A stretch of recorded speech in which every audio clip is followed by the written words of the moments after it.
3-on-3 had a layover in London, and we're going to show you how to make the most of those hours. Let's go! Hey guys, I just arrived at Heathrow, just got through immigration. And now I'm going to show you that if you have a few hours here at London's airport, you can get to know a bit of the city. Look, the first thing you're going to do is find one of these machines here and buy the ePro Express ticket. Round trip, which will cost £37, right? £37. This price is for those who buy it on the spot. If you book well in advance on the website, the round trip can cost as little as £11. Second thing you might want to do here, guys. The airport offers storage lockers for your bags, allowing you to explore London without carrying your luggage. You can leave them here, go out for a walk, and when you come back, just pick them up.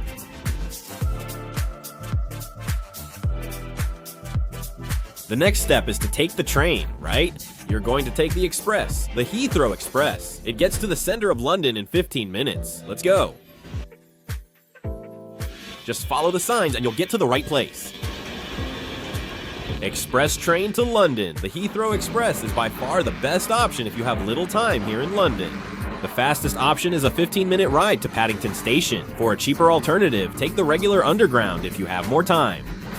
But then you won't get there in 15 minutes. It'll take at least 45 minutes to an hour.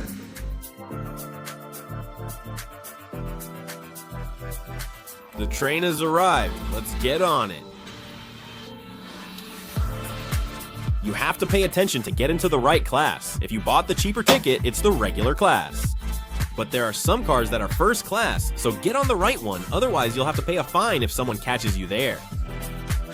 The cars are very comfortable and have Wi-Fi as well as power outlets. The 15 minutes go by really fast, and suddenly you're already in the city. Now that you've arrived at Paddington, take the right subway to get to the attractions you want to see. Underground. Hey, now you see these ticket machines here? You have to select that you're going to Westminster Station and choose the return option. I've already got mine here. Now we just have to take the right subway.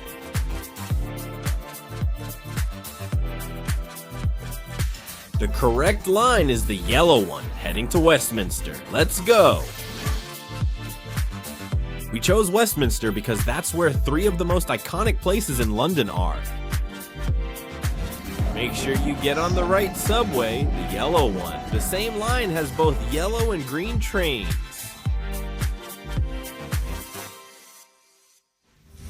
And the coolest thing when you're leaving Westminster Station here is that you look. On one side there's Big Ben, and on the other, the London Eye. Big Ben is the symbol of London, and it's 106 meters tall.